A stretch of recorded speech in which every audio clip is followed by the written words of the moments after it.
Loving self-sacrifice is so vital to the life of the follower of Jesus that history's most dramatic example of it is at the center of our faith. When we want to describe the life of Jesus Christ, we can give a kind of physical description of the event.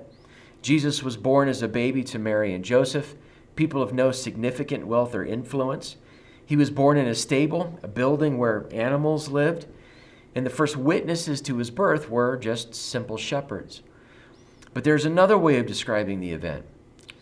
Paul writes in Philippians that Christ did not count equality with God something to be grasped, but emptied himself, taking on the form of a servant and becoming obedient to the point of his death, even death on a cross. Jesus sacrificed for us to live among us and prepare the way of salvation. That act of sacrifice becomes the example, the path we follow as disciples of Jesus Christ. In Thrive, we describe sacrifice like this: an act of love that releases what I hold tightly so I can grab hold of Christ.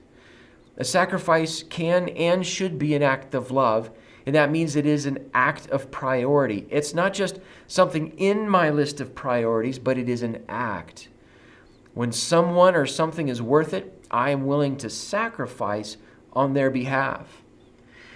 We talk about sacrifice in a two-step process of surrender and devotion.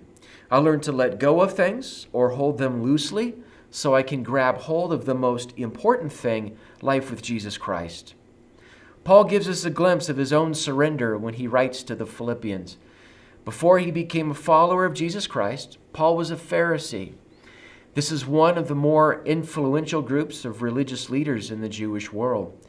It took a lot of work and required a lot of capacity to become one, and Paul tells us that he was actually shooting through the ranks.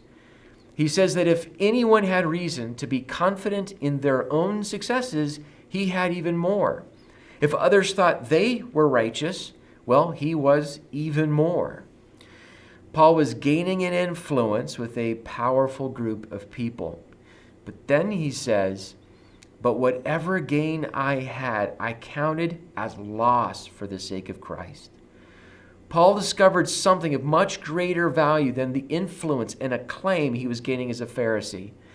Paul did not give up nothing. He gave up what some people in his culture would have called everything, and he did it to get to know Jesus Christ. You and I need to ask ourselves, what am I holding on to for all the wrong reasons? What has a hold on my priorities and value system that keeps me from pursuing life with Christ? If I learn to let them go or to hold on to them with an open hand, only then can I take hold of Christ. In powerful language, Paul says that gaining Christ is worth letting go of everything. Can I say with Paul that by any means I am ready to follow Christ? There will be things to surrender then as I do. In another context, in a conversation with his disciples, Jesus also talks about sacrifice, specifically what devotion to him looks like.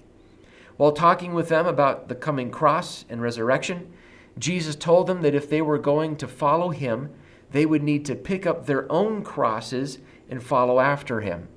That is blunt language. Just days before the disciples will watch Jesus hung on a literal cross.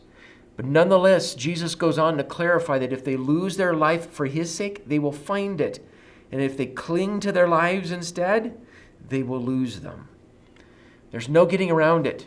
Devotion to Christ means taking up my cross and following him. When we become followers of Christ, we don't get to decide how to follow him. We follow him where he leads. Sometimes this will mean that following Christ means this world won't always be the most comfortable place for me.